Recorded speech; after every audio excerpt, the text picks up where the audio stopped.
Татаринформ. Компьютер, планшет, смартфонда. Яңалыклар, фикер, күзәтү. Фәрит абый, без сезнең белән сөйләшүебезне дәвам итәрбез. Хәзер инде без Сөләйман Бакырганы дигән әдибебез, шәхсебез турында аның иҗаты, биографиясе турында сөйләшүебезне дәвам итәрбез. Һәм инде иң беренче кызыксындырган сорау, ни өчен аны Бакырганы дип йөртәләр? Яисә аңа бит әле икенче төрле Хәким ата дип тә дәшәләр, атыйлар аны. Менә булар ничек килеп чыккан халык арасында? Менә бу атамалар. Siz Zillet Taşbih Kadi sorular bildiniz. Bu sorular bir jingel gene cevap verirler. Birinciden ne için Bakırgani? Süleyman ismi bitindanın ismi. Bakırgani. Bakırgan degen söz özü Jahriye degen söz. Yani kışkırıp dağalar oku. Biz öz barımızda bitinde dağalar okuganda yaki mine Nakşbendi işe ana tanışkana ko'ngildan okuymiz. Yaki indi kışkırıp. Ya kışkırıp degen sözü indi mine eytip, işte bitenler de işlerle gidip dağa oku. Mine şundan çıkıp ya Jahriye bula, yani Jahriye bulsa indi ol Farsça, Arapça bula. Bakırı kışkırıp eytip, kışkırıp oku Bakırgani. Mine şundan bula indi ol Tatarça, Türkçe, Kıpçakça diye beytik. İşinci türlü ismi de var. Bu tarikatın, bu tarikat, bu sufilar, bu indi bütün tarikatla beyli. Özün anlatıp giderge gerek bula hazır. Eğer de indi biz alabız iken işinci ismin onsa Yeseviye. Ahmet Yesevi bilen beyli bulanğa. Çünkü Nakşbendiye var, Yeseviye var. Eğer de din bilen haberdar bulan kişiler için bularının bütünüsü de jingil cevapta bula turgan aybirler. Hem bizim tarihimizde tordan toru qarıylar. Süleyman Bakırgani özü 1101 yılını tuğan kişi, elbette indi Qissa Yusuflarga kadar bulgan vakıgalar turunda söz bara, elbette indi bunda hazırgi Kazakistan hem Orta Aziya yerler turunda söz bara, hem hiçsiz ana göz aldına getirgen vakitte bugünkü tarihler bilen, bugünkü bölünüş bilen göz aldına getirge yaramıyor. Çünkü Orta Aziyada, hazırgi Bukhara, Samarkand yerlerinde o vakitte o zamanda Qara Qitaylar yaşagan. Qara Qitaylarning dövleti bolgan, alar Nusari dininde, yani alar Nusari Nestorianskiy Hristiyanlar, hem alar özleri Qara Qitay deb atalsalar da, alar Mongollar.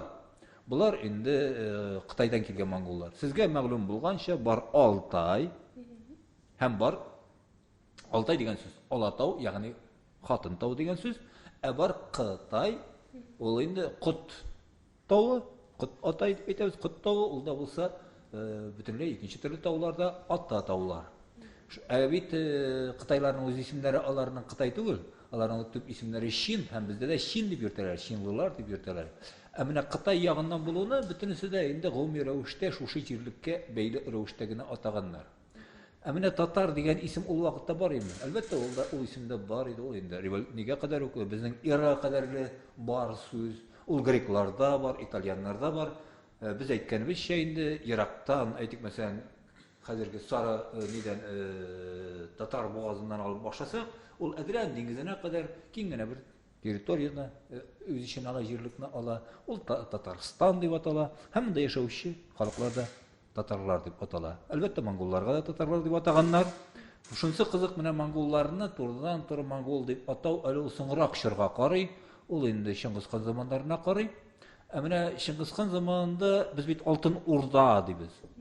Altın Urda degan sözün ma'nosini izlaylar. Altın Urda'nın ma'nosi bir qadi yani.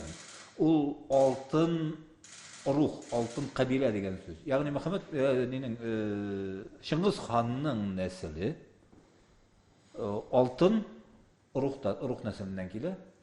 Hem indi Şingiz Xan'ın ul indi Mongollar tarafından da açıklangan. Olarda altan Uruq deb atala, Uruq, Altan Uruq, yani Altın Urda. Hem şu Şingiz Xan neslinden bolgan kişilerinin idare etken idi Altın Urda deb atalu, o şundan keler. Elbette indi fende var, türlü ma'nolar. Altın, yani sarı bayrak bulu, kızıl bayrak bulu, hem başkalar önünün soğuşkan vakitte uzakta hücum etuvchi Urda bulu. Bular barsı da indi oradan turu nega münasebette qarala. Şu Altın Urda'nın ma'nosine münasebette. Ama bugünkü günde indi fende tügel bilgili Altın Urda degan söz ulda bolsa, Шыңғыз хан нәселеннән булган. Бүтін нәселдә һәм аңа кадәрге булганнарда, аннан соңларда булар барса алтын урда нәселе була. Алтын уру нәселе. Шуңа күрә алтын уру нәселе идарә иткән ил ул алтын урда дип аталган. Әмма бу вакытта әле алтын урда юк. Кырактайлар бар, монголлар бар. Монголлар ул вакытта монгол исемендә йөртелмәгәннәр, бәлки маңгыт дип йөртелгәннәр.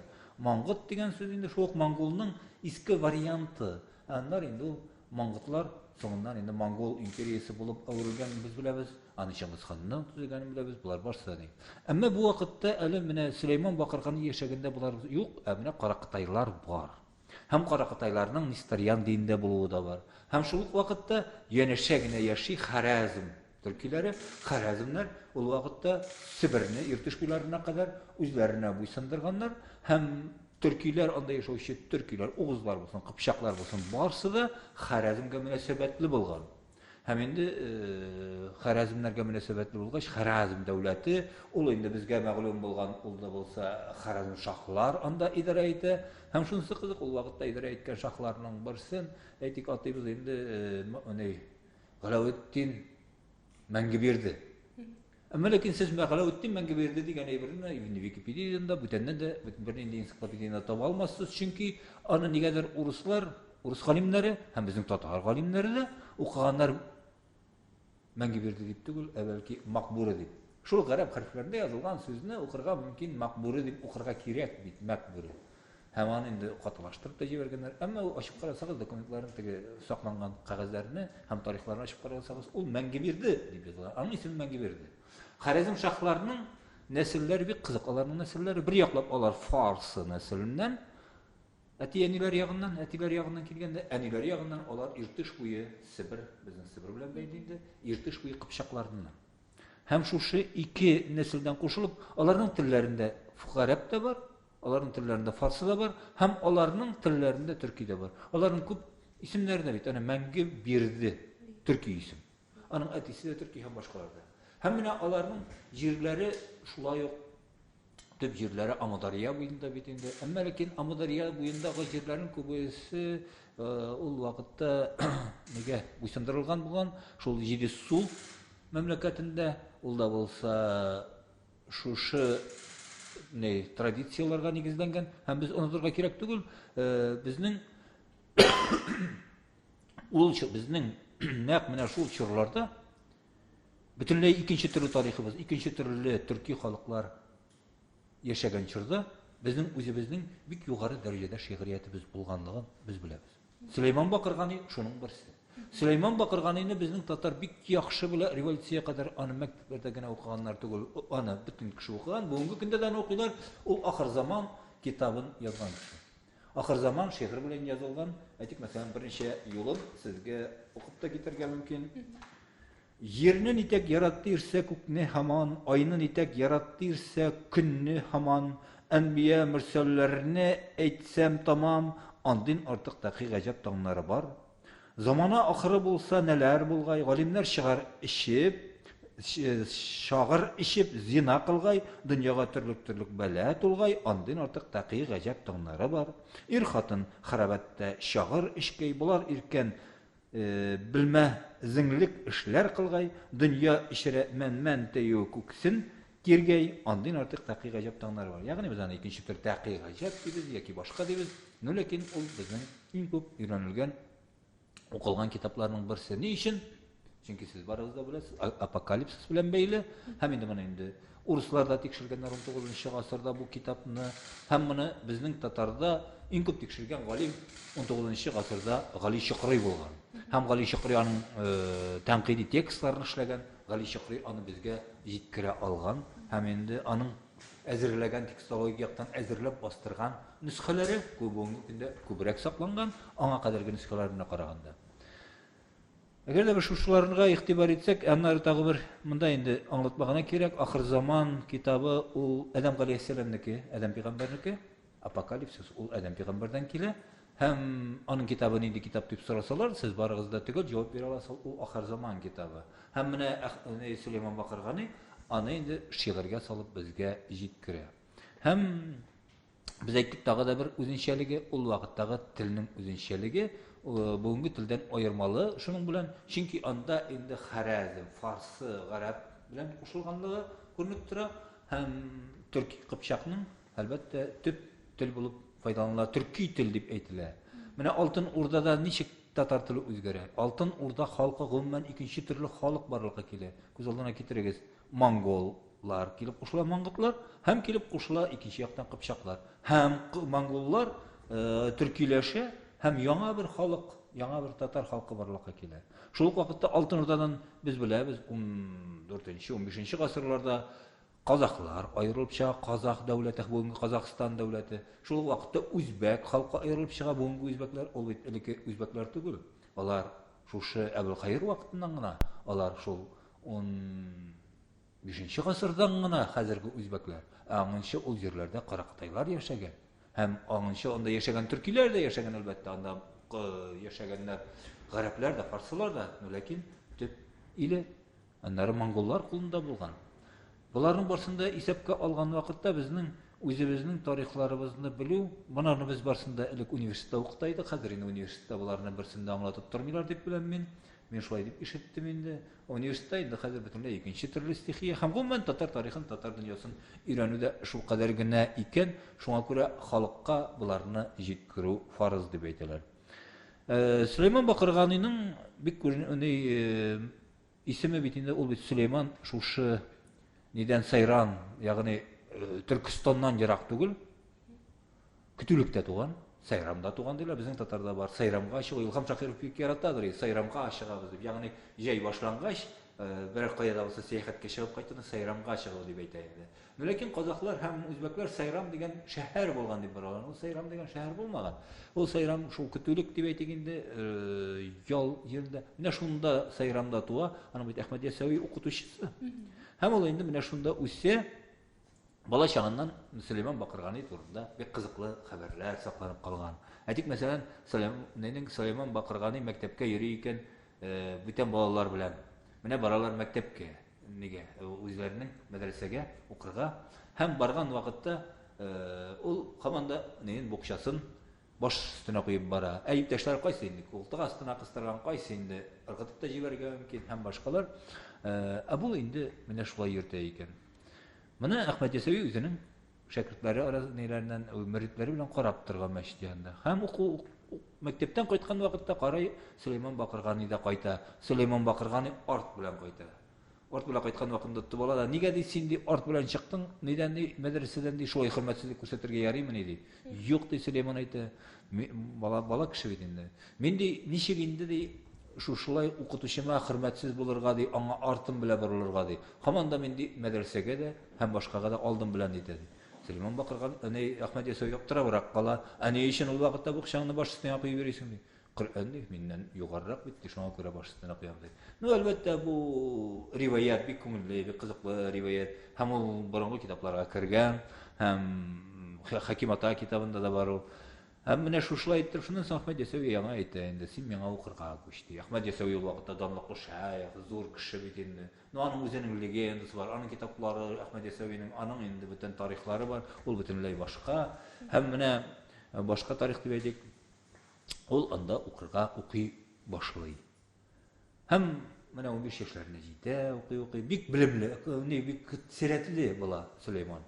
Тел өйрәнүдән дә, Коръәнне ятлаудан да, һәм гомумән сирәтле кеше буларак таныла. Һәм җитмәсә, бер вакыт Хызыр ата килә, Әхмәд Ясауигә Хызыр килә. Хызыр ата ул шәйх. Бу теге ни түгел, Хызыр бар бит әле безнең әүлия бар. Хызыр Ильястан без беләбез инде, Хызыр белән Ильяс турында. Монысы Хызыр ата. Һәм шулай утырып ниткән вакытта кунакка килгәч, Әхмәд Ясауи үзенең шәкертләрен утынга җибәрә. Утынга баралар һәм утынга баргач инде шунда яңгыр ява башлый. Утынны җыялар, утынны сез беләсез инде ул вакытта далага чыгып җыйганнар. Далада бит инде бөркетләр, кушлар утынны, агачны алып киләләр дә ташлыйлар, алар шунда кибән итә, кибеп ята, көтүлекләрдә шулай ята. Һәм менә шушыны агачны утынна җыялар да кайткан вакытта яңгыр ява башлый. Сөләйман Бакыргани үзенең өстеннәге киемен сала да, утынны төрә дә, шулай кайталар. Һәм яңгыр үтеп китә, ул инде үзенең өстенә киенә. Birinchiden kiyimi, bitmi yuşlanmay, ikinciden utanı yuşlanmay. Bütün şakirtlerin utanı da yuş, kiyimi de yuş. Kayıp kırarlar indi. Hem Süleyman Bakırgan'ı qarab tura, "Asin adı yağmur yağmadı." Mene de, boy anladıp berayindi. Hem bunun utanı qırı bulğaç, anın utanından bütünlerinin utanına ut qavıp gite. Yani uşaqni yapqanda anın utanı bilen başlayıp qırı utan bitin yana. Hem endi şu vaqtda Süleyman Bakırgan'ı şiir edi. Şeyhim utanğa jiberse barmasqa ni irkim bar. Bar etadi. Yırtık mırtık burkim var, şeyhim utanğa jiberse barmasqa ni irkim bar. Şundan soň ana endi Hakim Ata degan isim bererler. Hakim Ata yani hikmet aytuvchi. Hikmetli, ma'nali şiir söylevchi kishi Hakim Ata bolar. Şoňa görä Süleyman Bakırgan'ın ismi Hakim Ata bolar. Umuman tarixlарын менә шулай итеп караган вакытта тикшергәндә һәм инде аңа инде алга таба тагы да берничә вакыйгасы бар. Мәсәлән, шул ук шәригатькә кергән мәсьәләләр белән бәйле инде. Әгәр дә сез шәригатны яхшы түгел белгән кешеләр моны аңларлар дип уйлыйм. Бер вакыт ниләр бөтен шәкертләр дә үзләренә инде дәгъва кыла башлыйлар мулла булырга. Ягъни шейх булырга һәм үзләренә төрбә ачып, үзләренә инде халык җыеп, халыкны укыта башларга. Әхмәд Ясуи әйтә, ярарды яхшы мин сезгә дә имтихан тотармын ди. Һәм шушы имтихан өчен бик җиңел генә әзерләнә инде. Һәм менә гаиб көнне була. Гаиб көнендә имтиханда имтихан ясыйларга, ул биленә башта сарыкның бер шәгесен нидә һава тутырып, тын тутырып бәйли, аннан икенчесен бәйли су тутырып. Бәйли дә биленә бәйләп куя билбау урынына. Һәм менә беренче рәкъатка киткәндә вакытта ул бер тишеген тишә. Бер нине шәгенә тишә, аннан пыстытып һава чыга. Сез мәгъсигә мәгълүм булганча, әгәр дә намаз вакытында кешедән тын чыкса, ул инде китәргә тәһараты бозылган була. Менә китәләр, тәһараты бозылды дип, шәйхебезнең тәһараты бозылды дип, тәһарат яңартырга китәләр шәкертләр. Тәвба кылдылар бит инде алар, без мулла булабыз дип. Һәм инде Сөләйман Бакырганы кала, һәм Нақшбанд кала. Икенче рәкъатка киткәндә икенче шәгенә тишә.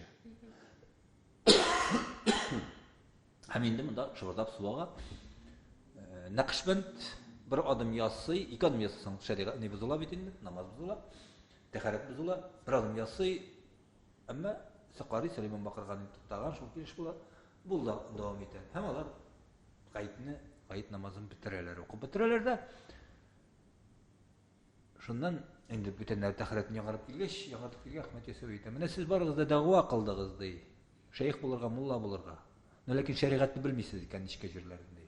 Әтик мәсәлән Әгәр дә тын чыга икән, һәм ул иссез булса, шәригать тәһарат бозылмый. Әгәр дә синең ул бәүл булмаса, ягъни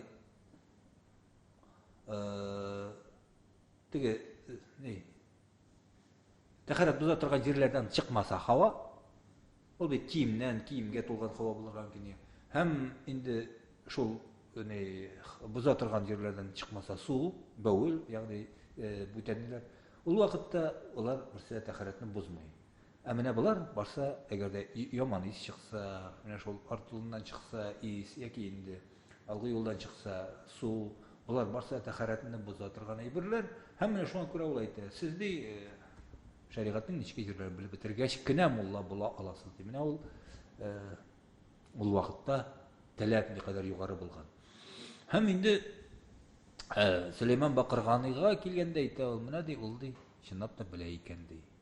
Сөләйман Бакырганыга әйтә, моннан соң инде ди, сез ди үзегезгә, мин сезгә ди, менә ак дөясен бирә, ак дөягә утырып ди, үзегезгә җир табырсыз ди. Һәм ул ак дөягә утырып китә, таң белән башта бара ул, көнчыгышка таба, иртыш ягына таба, аннары борылып, Амудария буена төшә, һәм шунда инде Бакырган дөя туктый, шул Бакырган җирендә аның Бакырган шәһәре барлыкка килә. Китапта, бурынгы китапларда әйткән, шул дөя Бакырганга бәйле рәвештә авыл шәһәрнең исеме Бакырган дип аталды дип. Ләкин монда Ясәвиятында сүз барган, соңыннан мәгълүм инде, без инде хәзер фәндә ул төгәл мәгълүм, чөнки Яхрия дигән сүз ул бакырып, акырып китап уку, униту. мәсьәләсе. Менә шунда ул яши башлый. Һәм анда инде Гамбар анага өйләнә, ул патша кызы бит инде, зур яхшы нәселдән, Бугара хан нәселеннән, монда Бугара ханның көтүлекләре була. Бугара ханнар алар инде ул вакытта Харәзм шаһларга буйсынганнар. Һәм ул Бугара ханнарның кызы Гамбар анага өйләнә, Гамбарга өйләнә, Гамбардан 3 малае туа.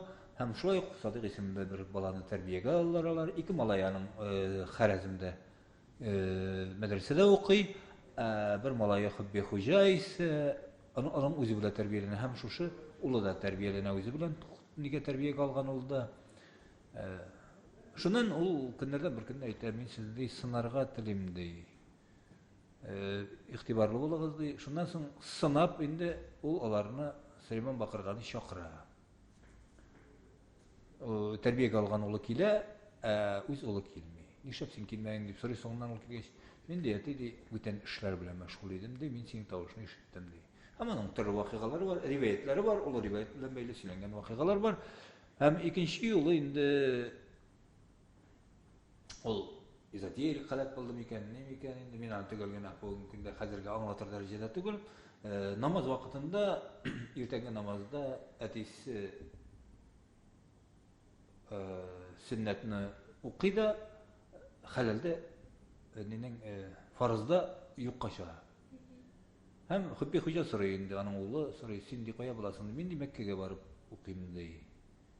Шуннан соң аңа әйтә инде, ни Хубби хуҗа, син ди монда кайтып укый аласыңмы ди. Монда китерә аласыңмы Мәккәне ди.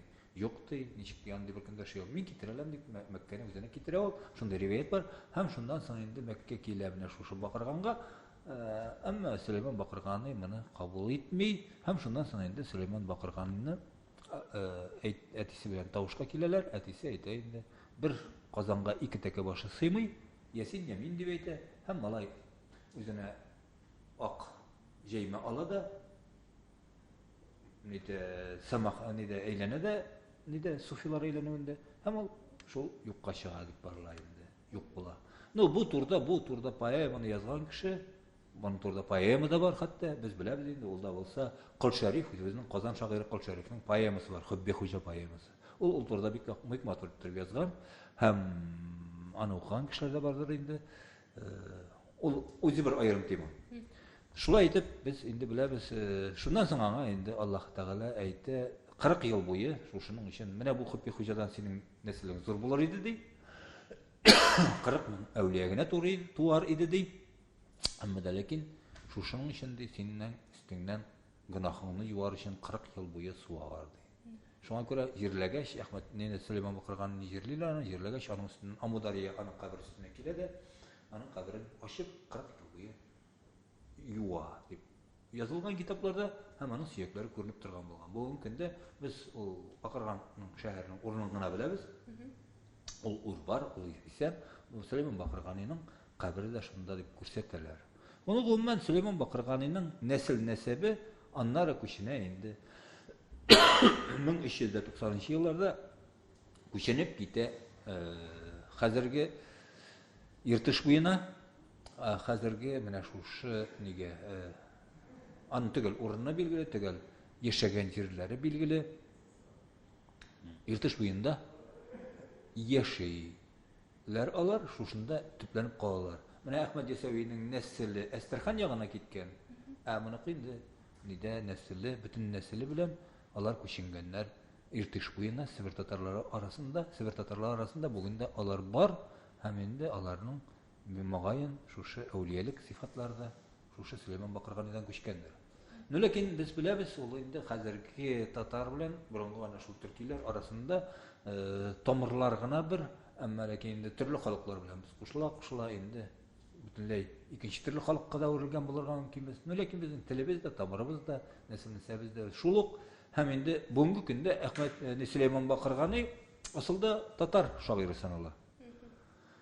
Ни өчен? Чөнки аның китабы да бар бит. Бакырган китабы. Бакырган китабы ул татар китабы санала, ул бүтән халыкларда юк, ул безнең татарда гына бар. Һәм бу Бакырган китабында 20 автор кертелгән, 20 шагыйр.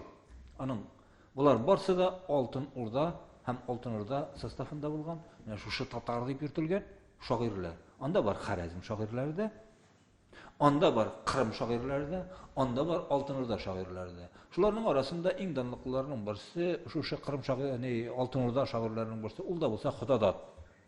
Бу Улуг Мөхәммәд ханның ике туган әнисе. Худадат ул хан да булган әле бер вакыт, Худайдат дибез, Худадат. Ул анда аның да шактый гына шигырьләр бирелгән. Һәм ул Худайдат әле шуның белән данлыклы, аның Мәүлид турында яхшы поэмалары бар, бик яхшы әсәрләре бар. Һәм biz аны укый алабыз үзебезнең мәсәлән Мәүлид китапларында, алар да бар. Ягъни әгәр дә без игътибар итеп карасак, безнең тарихыбыз шактый бай бит. Ул бит шагыйрьләргә, әдәбияткә шактый бай. Буларның барсында өйрәнергә, халыкка җиткерергә кирәк. Мин инде үзем 2000 елны Бакырган китабын эшләп, халыкка җиткердем, чыгардым, аның авторлыкларын ачыклап, атрибуциялар, ягъни автор атрибуция дигән сүз, авторлыгын ачыклау һәм башкалар барсында эшләдем. Кайбер мәкаләләрем минем менә шул Худайдат турында, бүтәннәр турында, менә бу Мәүлид китаплары турында, булар барсы да чыгып бара. Рәхмәт, укыйлар, укыган кешеләр югары бәя бирәләр. Сөләйман Бакырганига багышланган һәм Сөләйман Бакырганның бүтән иҗат мирасын, сакланган иҗат мирасын җыеп, мен шулай ук 2000 еллар башында ук, беренче дистә елларында ук бастырып чыгардым аларның барсында.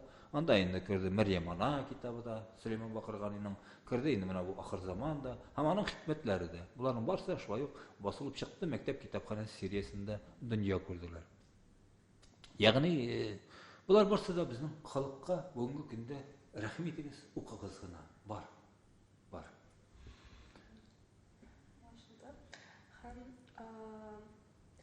Siz әйтеп үткәнчә, аның укытучысы дип Әхмәд Ясави дип әйттегез сез. Бар шундый легенда дип әйтик инде, сүз Әхмәд Ясави Сөләйман Бакырганиның үзенә укырга алыр өчен аны сынаган һәм аны гына түгел, берничә кушыны сынаган һәм шул авыр сынау аша бары тик Сөләйман Бакырганы гына үти алган бу сынауларны. Ул чыннан да шул рас микән? Ну, бу риваятның бар икәнен мин белмим. Сынау проблема. Менә аның сынавы нине, аның мулла булырга дәгъва кылган кешеләр арасында сынавы ул вакыйганы бар. Ул вакыйгаты турында язылган китапларда. Менә укырга чакыру турында мин аны сөйләдем сезгә. Ул менә шул мәдрәсәдән чыкканын күргән, бүтән чит мәдрәсәдән чыкканын күргән инде ул аны. Һәм шулай булуын күргән, һәм шуңа күрә ул аны чакырган үзенә. Һәм инде аның иҗатына килсәк, аның Казанда 1846 елда Чағатай телендә хикәяләр басылып чыга дип диелә. Бу чыннан да дөрес сүзме? 1846 елда да, 1846 елда Бакырган китабы дөнья күрә. Бу Бакырган китабында мин сезгә әйттем 20 шагыйрь. Ул менә бик кызык әйбер. Шушы Бакырган китабын берничә тапкыр фәнни яктан тикшерү, анализ үткәргәннәр. Аны инде Мөхәммәд Галиләр дә, аңа кадәр инде Гали Рәхимнәр дә тикшергән. Бик күп тикшергәннәр һәм бөтенесе дә берәү әйтә 6 шагыйрьнең әсәре кергән монда ди, икенчеләре әйтә 10 шагыйрьнеке кергән ди, Мөхәммәд Гали әйтә 15 шагыйрьнең ди. Ягъни бер вакытта да дөресен әйткәндә Бакырга Сөләйман менә шушы Бакырган китабын төпләп тикшергән кеше булмаган. Менә мин тикшерә башлаганда мин шушы әйбергә ачыкладым, иң беренче ачыклык кертдем. Бер генә вакытта да бу мәсьәләне көн тәртибенә куйган кеше булмаган. Һәм мин аны яшь вакытында 90 елларда көн тәртибенә куйдым һәм тикшердем һәм 20 шагыйрь кергәнлеген ачыкладым һәм исемләп бирдем һәм әсәрләрен нитеп антология икәне ачыкланды. Һәм 18 гасырда да әле аңа өстәгәннәр. Нине. Һәм аны бит Сөләйман Бакыргани белән башланып китә ул. Һәм аны инде аңлаталар. Бакырганнан сәфәр кылсаң, хаҗга бару турында ни дип, шул Бакырган сүзе белән мин дә нәкъ шуңа ышандым. Гали Рәхим дә шулай дип яза, бүтәннәр дә Бакырган сүзе белән башланга күрә Бакырган китабы дип атала. Юк, ул Яссауия Жахрия тарикаты китабы. Ягъни гыйбадат кылганда аны туктаусыз файдаланганнар һәм укыганнар ниләр, Яссауия тарикатындагы кешеләр. Яссауия тарикатындагы кешеләрнең кемнәр икәнен беләсез инде. Менә Типтәр дигән халык бар. Халык дип әйтәләр инде. Дөресен әйткәндә, әлеге вакытта дингә бәйле рәвештә халыкларны атау булган. Әйтик, Дон буенда яшәгәннәр Кыпчаклар, һәм ләкин ул Кыпчакларның дине булган христиан дине ул да булса хәзер инеке әрмән христианнары дине. Һәм шуларга бәйле рәвештә аларны әрмәннәр дип атаганнар. Асылда алар бернинди әрмән түгел, алар Кыпчак. Ягъни дингә бәйле рәвештә атау. Әйтик, мәсәлән, Крәшин дип атау бар бит. Крәшин дип атаганнар, ул да булса урыс дип атамаган бит. Ни өчен урыс дип атамаган? Ни өчен Крәшин дип атаганнар? Чөнки крещённый. Ә урыста бит христиан дине соңрак кергән. Әле 14нче гасырда да урыста әле христиан дине булмавы турында шактый сез укый аласыз. Алар бүгенге көндә интернетта мөмкинлекләр бар. Хәзер инде интернет шундый мөмкинлекләр бирә. Без бик күп документларны яңадан кайтарып укый алабыз һәм интерпретация биргәннәр, аңлатмалар биргән галимнәрнең аңлатмалар биргәне белән бәхәсләшә алабыз. Чөнки безнең мәгълүматлар конкретрак һәм яхшырак. Һәм менә шушыннан чыгып караганда, менә Әхмәт Ясәвинең китаплары икәү. Мәсәлән, аның дәфтәре әүвәл, дәфтәре саны, дәфтәр дип әйтелгән. Һәм шушы алар дәфтәр укыганнар. Һәм алар кемнәр дип атаганда, типтәрләр дип аталган. Типтәр, дәфтәр, алар шул бер үк сүз. Һәм шушы Әхмәт Ясәви тарикатында булган һәм шушы тарикатны тоткан кешеләр, бу минем фикер түгел, бу безнең Тукайлар чорында яшәгән Галимҗан Барудинның да фикере, һәм ул да шулай дип әйтә. Алар менә шушы бик җиңел генә әйтәбез инде, Әхмәт Ясәви тарикатындагы төрки Кыпчаклар барса типтәр дип аталган. Ләкин типтәрләрне сез беләсез, алар ирек яратуын. Алар инде безнең татар казачылары күп булганнар. Алар инде Франциягә барганнар, Наполеонны куганнар. Һәм гомумән безнең дөресен әйткәндә Чистайдан көнчыгышка таба күп җирләрбез, типтәр җирләре, башкортлар хәтта дә вакыла, ул башкорт җирләре дипте. Әлбәттә башкортныкы да, ул җирләр Аллаһ Тәгаләнеке, барыбызныкы да. Башкортларга без каршы түгел. Һәм гомумән шулай чыгып караганда, әгәр дә карасак, шул вакытта аны типтәрләр китабы буларак та беләбез. 46нчы елны менә шушы 1946 елны шушы китап дөньяга чыга. Һәм аннары да инде без Ахырзаман китабы, Мәрьям ана китапларын аерым чыгуларын беләбез. Һәм аны хикәятләр китабы түгел, ул бар тик шигырь белән язылган әсәрләрдән генә тора, ягъни хикмәтләрдән тора, бик мәгънәле. Әлбәттә аның эчендә бар поэмалар, бар дастаннар да бар. Аларны мин әйтәм, 2000 елны бастырып чыгардым, эшләп халыкка җиткердем. Һәм гомумән Бакырган китабы иң кызыклы китапларның берсе, ләкин турыдан-туры Сөләйман Бакырган китабына түгел. Аның аерым чыккан шул бүтән китапларда бар. Иҗат мирасы Әхмәт Ясәвинеке укытучысы Әхмәт Ясәвинеке киң һәм тирәне күп түгел, алай ук түгел, но шулай ук үзенә бер кызыклы юнәлештә. Бик талантлы кешеләрнең берсе булган. Һәм ничә уйлыйсыз, менә ул заманда мәктәп программасына ни өчен кертелде икән? Мәдрәсә программаларына һәм нигә, апокалипсис аны инде бөтен кеше белергә тиеш. Аннары элекке вакыттагы мәктәпләр ике юнәлештә бит инде. Беренчесе аның мәктәпкә йөргәннәр, кыз балалар да, ир балалар да, алар инде укырга язарга өйрәнгәннәр. Элек бик зур проблема булган кешеләргә укырга язарга өйрәтү. Ул бездә генә түгел, бүтән халыкларда да. Менә Гаспринский аваз методын тәкъдим иткәч, җәдид методы кергәч, кешеләр укырга язарга җиңел өйрәнә башлаганнар. Аңынчы шул кадәр кытчыксыз мәсьәлә булган. Һәм кешеләр хәтта мәдрәсәдә дә укырга язарга өйрәнә алмыйча интеккән кешеләр булган. Укырга язарга өйрәнү зур бер кешелекнең ирешкән зур уңышы ул. Аннары нидән? Менә шушы мәктәпләрдә укырга язарга өйрәтү булган. Бездә әйтәләр инде татар кызларын укырга язарга өйрәтмәгәннәр дигән диләр инде. Андый урыннарда булгандыр, ләкин асылда өйрәтергә тырышканнар мәсьәлә булган кешенең өйрәнә алуында, онытуында һәм башкаларда. Һәм инде мәдрәсәдә исә анда инде бөтенләй икенче төрле уку. Мәдрәсәдә китаплар укыганнар. Анда инде китап уку. Әйтик, мәсәлән, бер китаптан икенче китапка күчү, шушы китапның программасын үзләштереп бетермичә яңа китапка күчү булмаган. Менә мәктәптә укырга язарга өйрәнә торган мәктәптә Ахырзаман, Мәрьям ана, Кисеп баш булар уку китаплары булган. Ягъни шуларны укыганнар, китап укыганнар, әйтәм, китапны өйрәнгәннәр, укыганнар, ятлаганнар һәм шуларны укый белү белән имтиханны бирә алганнар. Инде мәдрәсәдә анда шәригать законнары Коръән, анда бүтән мәсьәләләр. Анда югары икенче төрле белем. Анда шуңа күрә кызлар юк, кызларны интектирмәгәннәр зур укытулар белән. Но егетләр инде. Әгәр дә алар галим яки инде хәтта кичкенә генә булса мулла буласы килсә, мәдрәсә бетергә тиеш була. Ул бик җиңел туры килмәгән. Кешеләр 25 ел, хәтта 30 ел укырга мәҗбүр булганнар. Чөнки әгәр дә син шул китапны үзләштермәсәң, мәсәлән, Иса Гужины яки Ихя Гулумны үзләштермәсәң, син алга таба китә алмагансың. Аны үзләштереп бетергәнче сине мәдрәсәдә укытырга мәҗбүр булганнар. Мәдрәсәләрдә безнең уку бит инде халыкның үз хисабына алып барылган. Ягъни ничек булган? Түләү биясенә. Ну, без беләбез бүгенге көндә алар турында инде укый аласыз, Исхакый әсәрләрен укый аласыз бүтәннәр. Атна кич, һәр көнне четверг атна кич көнне инде үзенең 5 тиенме, 1 тиенме хезмәт хакын булга алып килгән, укыту хакын. Һәм инде алдан биреп кую да булган. Инде акча бирә алмаган кеше утын белән алып килгән яки бүтән чалып килгән, яки инде хезмәт иткән, тирис түккән манда мулланың инде һәм башкалар. Ягъни аның үзенең технологиясе, ягъни тәртибе булган, һәм ул тәртип буенча укытырга тырышканнар, һәм белемле итәргә тырышканнар, тәрбияләргә тырышканнар милләтне. Булай теге хөкүмәт акчасына укыту бит ул вакытта булмаган инде. Ул бит хәтта мин аны Алтын Урдада булдым икән, яки нидә булдым икән дип әйтә алмыйм. Андый тәртиптә укыту Булгарда да булмагандыр дип уйлыйм.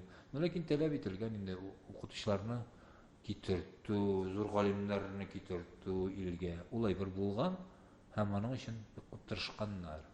Ул вакытта галимнәр дә әз булган аның. Менә хәзер бик әйбәт, галимнәр шактый күп һәм бик күп гыйлемле кешеләр. Һәм ул бик каты сөендерә мине. Һәм һичшиксез ул милләттә галимнәр күп булырга тиеш. Һәм елдан-ел мәдрәсәдә әйттек, югары университетлардан югары белемле кешеләр чыгып, алар милләтне укымышлы итәргә тиешләр. Менә сез улар университетны бетергән кеше, сез уларны мин сөйләгән әйберләрне үзегез дә миннән башка да бик җиңел итеп рәхәт сөйли аласыз. Чөнки бу турыда китаплар чыккан. Мин үзем чыгардым инде, һәм бүтәннәр чыгар. Әйтик, мәсәлән, минем урта гасырлар татар әдәбиятын укый аласыз. Интернетта да бар иде. Һәм менә Бакырган китабын укый аласыз. Бүтәннәр, ягъни проблем юк. Рәхмәт. Татар-информ. Компьютер, планшет, смартфонда. Яңалыклар, фикер, күзәтү.